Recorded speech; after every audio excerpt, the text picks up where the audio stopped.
Hello folks, welcome to another edition of Cheap Munch. As always, I'm Mr. Cheap Munch, and I have a request from someone. They told me to pick up the cheapest mince pies I could find in the cheap shops and do a comparison of them. So I scoured the cheap shops, far and low and high and across there and over there somewhere, and I only come up with these. Home Bargains didn't actually have any mince pies in there at all. Pound Stretcher and B&M Bargains both had the Sergeant's ones in there, so that'll be a review for both Pound Stretcher and B&M's, considering they were both the same price. They were 99p in each. These, surprisingly, are from the range. They were £1. This big 12-pack of mince pies here was from Aldi's, and Lidl's also had the same pack in their shop. So that is both Aldi's and Lidl's. And just as a control, I've got some proper Mr. Kipling ones here, although I got them from Poundland, not Pound Stretcher. I got them from Poundland for £1. So, we're on a weird kind of level here. All in all, price-wise, considering these were 12 for £1.50, these actually came out as the cheapest then. So that's £75 for 6. What's that? That is 13p per pie, is it? Something like that? I don't know. Something along those lines anyway. So yeah, guess this on to the taste test. Well, looks wise, the Mr. Kipling ones are the only ones that have a full seal going on the top here.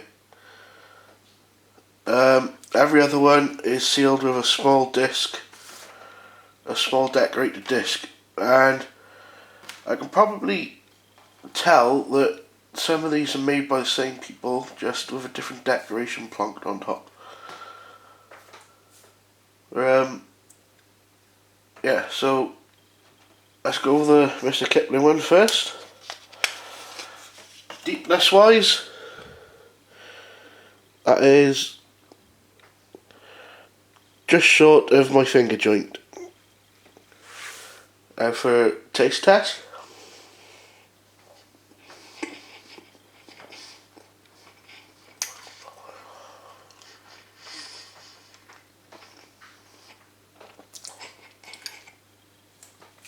the folks have a rich buttery crust, complemented by a nice liquidy inside. Not too much on the spice factor. It's very fruity though. There's not any hint of alcohol or anything in there. Overall, I would say 3.5 out of 5. I mean that there's quite considerable space on the inside there, if you see what they've bitten into.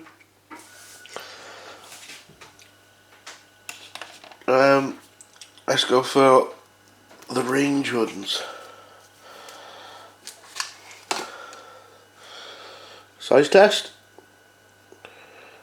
Just a little bit smaller than the Mr. Kipling ones.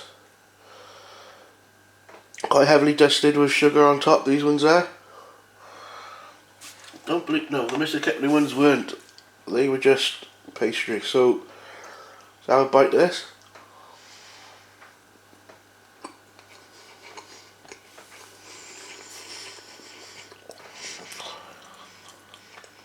I can't get through.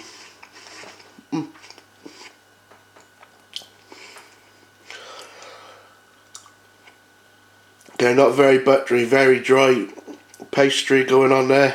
Even the inside has become like a dry jellified mass as the pastry has tried to suck all the fluid out of the insides. from which you can tell because it's drawn away from the actual insides of the case. That one's got hardly no flavour or anything either. I was going to have a 1.5 out of 5 for me. Let's go for the Aldi/Lidl's ones. Size comparison. Very deeply filled. Although the disc topping is sunk a little. These are also dusted with sugar on top.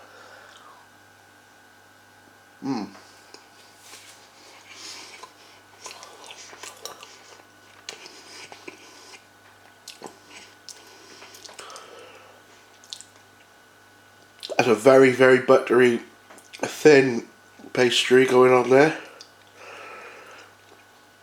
Considering I'm not a huge pastry fan, that isn't too bad for me, because the Mr. Kipling ones were a little bit stodgy in my mouth because there was so much pastry on them. Not a huge amount of filling, but the filling is rather tasty. It's much more spicy, with the Christmas spices than the Mr. Kipling one. And the pastry, though thinner, is on par with the Mr. Kipling one as well. And the sugar on top just adds to the sweetness if you like sweet. So that one's got, so far, a definite 4 out of 5 for me.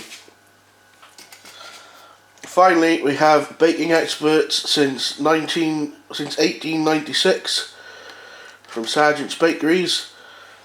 These are from both Pound Stretcher and B&M Bargains. A very, very crumbly pastry that didn't want to come out of its case there. Size comparison. These are actually probably one of the deepest filled ones of the whole selection so far. With quite a thick pastry disc on top. As you can see there though, the actual pastry on the cupping might not be that thick because you can see some of the colour coming through there. That's how it tastes.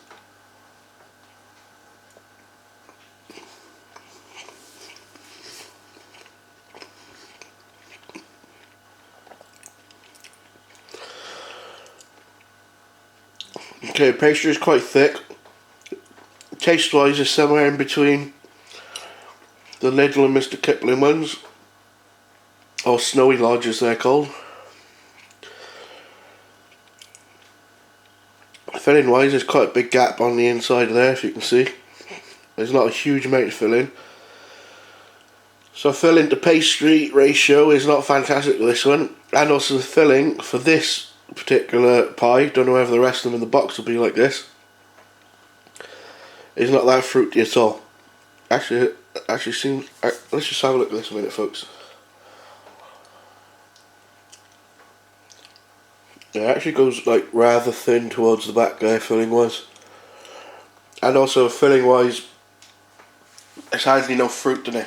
The fruit has been, tastes like it's been just all whisked in to form like a jam rather than,